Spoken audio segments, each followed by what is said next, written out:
Hello, আসসালামু আলাইকুম। আজকে চলে এসেছি ছোট্ট একটা পাস্তার ভিডিও নিয়ে, যেটা আমরা ছাদে রান্না করেছি। এই যে এখন এখানে পাস্তা দিয়ে দিব। পাস্তাটা সুন্দর করে সিদ্ধ হলে এটা আমরা তুলে ফেলবো।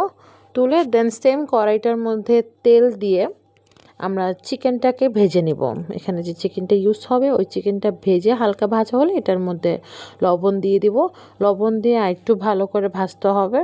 ভেজে এই চিকেনটা আমরা তুলে ফেলবো। তুলে এখানে আমরা ক্যাপসিকাম আর গাজর দিব। গাজর এটা একটু ভাজা হলে এটাকেও তুলে ফেলবো, এটা আলাদাভাবে রাখবো। রেখে এখানে দিয়ে দিব আমরা রসুন। রসুনটা যখন একটু বাদামি বাদামি হবে তখন সেটার মধ্যে দিয়ে দিতে হবে পেঁয়াজ। পেঁয়াজটাকেও সেমভাবে বাদামি বাদামি করে ভাজতে হবে। ভেজে দেন এটার মধ্যে আদা রসুন দিয়ে দিতে হবে। ভাজাটা শেষ হলে যখন বাদামি বাদামি হবে এখন আপনারা আদা রসুন দিয়ে তারপর এটার মধ্যে টমেটো পেস্ট দিয়ে দিবেন, যেটা আমরা ঘরে তৈরি করে ফ্রিজিং করে রাখি, সেই টমেটোটা দিয়ে দিব।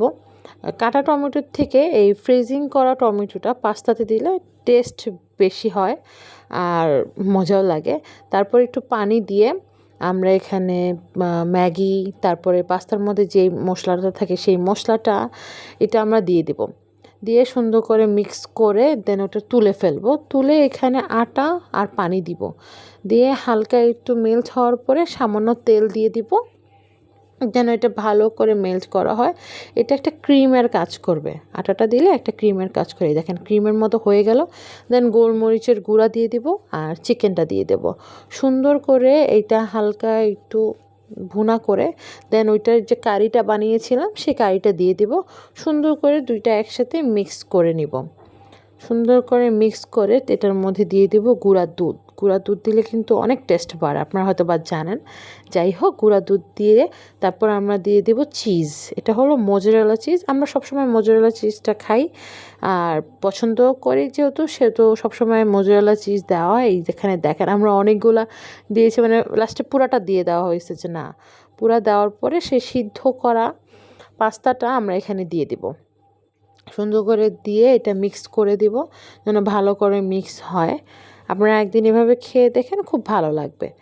এই যে সুন্দর করে মিক্স করে দেবে। এটা আমার ছোটো বোন রান্না করতেছে, তার হাতের রান্না ওয়াও, জাস্ট ওয়াও। সো এখানে মিক্স করার পর অরিগ্যানো আর চিলি ফ্লেক্সটা উপর দিয়ে সুন্দর করে সে নামিয়ে ফেলবে। নামিয়ে ফেলার পর আমরা ছাদ থেকে আসলে চলে গেছিলাম। তারপর আমরা বাসায় এই যে আমি খেলাম, খেয়ে আমার মেয়েকে দিলাম। আমার মেয়ে খুব পছন্দ করে এটা।